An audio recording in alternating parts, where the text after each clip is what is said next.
Aujourd'hui, nous allons parler de l'engagement chez l'homme, de sa difficulté à se lancer corps et âme dans une relation. Vous avez peut-être vécu un scénario semblable, où votre conjoint refusait catégoriquement ou de façon plus nuancée de s'engager dans un projet commun près de vous. Et naturellement, cette attitude aura provoqué ou bien le malaise, le morcellement de votre relation, voire la rupture entre vous. Comment se manifeste cette peur au quotidien ? En vérité, elle porte 1000 visages. L'homme peut refuser, par exemple, de vous présenter à ses amis, à sa famille. Il peut également freiner des 4 fers pour rencontrer vos proches, votre père, votre mère, vos frères et sœurs. Elle peut aussi se manifester dans la rue, dans son refus improbable de vous tenir la main en public.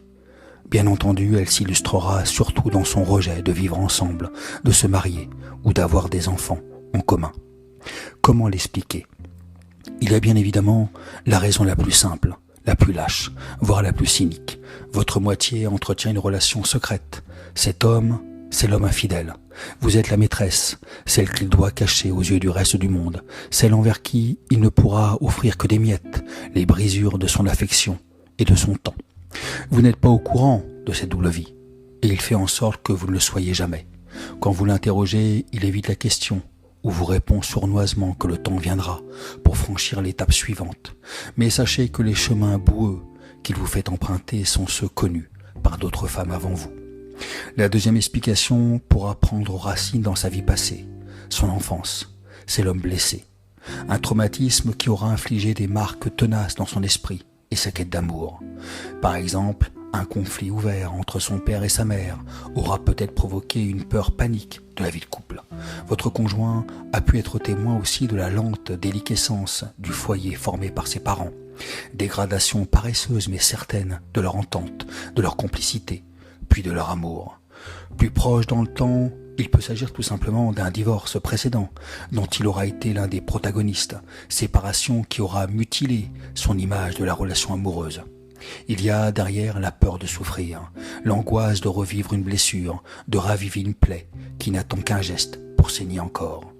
Une troisième explication peut être celle de craindre de perdre sa liberté, ou plus sournoisement, l'idée de se laisser l'opportunité du choix. C'est l'homme indécis. Tant qu'il n'est pas engagé, ou bien marié, ou vivant à vos côtés, il a encore le choix de trouver mieux, différent de vous, ailleurs. C'est l'homme qui laisse la porte entrouverte pour respirer et voir si quelqu'un de mieux traverse le couloir.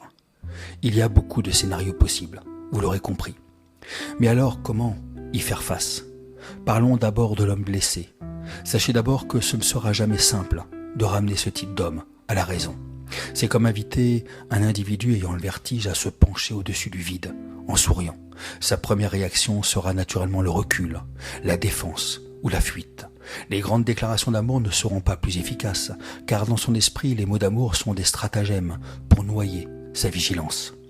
Je ne dis pas qu'il ne pourra jamais guérir, mais cela pourra être long. Alors si la solution ne réside pas en lui, elle réside peut-être en vous. Il faudra vous demander, est-ce que je peux vivre avec quelqu'un qui ne voudra pas ou ne pourra jamais s'engager ? Est-ce que j'ai la patience d'attendre ? C'est une réflexion que vous devez entreprendre avec vous-même. Vous avez peut-être déjà la réponse en vous. Si vivre dans un appartement commun, si une vie de famille avec enfants est un rêve, un moyen d'accomplissement, si édifier des projets ensemble est une nécessité, se marier, partir en vacances, acheter une maison, alors vous ne serez pas capable d'y faire face, à moins d'énormes sacrifices dont vous risquez de jeter la responsabilité demain sur votre conjoint. Ce n'est pas souhaitable. Si au contraire vous jugez tenable de ne pas avoir d'enfants, de ne pas vivre sous le même toit, de prendre des congés séparés, de ne pas vous marier, alors vous pourrez vous satisfaire de cette relation. C'est à vous de réfléchir. Personne n'aura la capacité de prendre cette décision pour vous. Elle doit être mûrement pesée pour ne pas perdre des années. Face à l'homme infidèle et l'homme indécis, il n'y a pas 36 000 alternatives. Il faudra d'abord vous assurer qu'il mène effectivement une double vie, en le pressant de questions auxquelles il devra répondre, en le mettant surtout dos au mur. Si tu n'acceptes pas de partir en vacances avec moi, si tu n'as pas une raison valable que je peux facilement vérifier, alors ce sera terminé entre nous.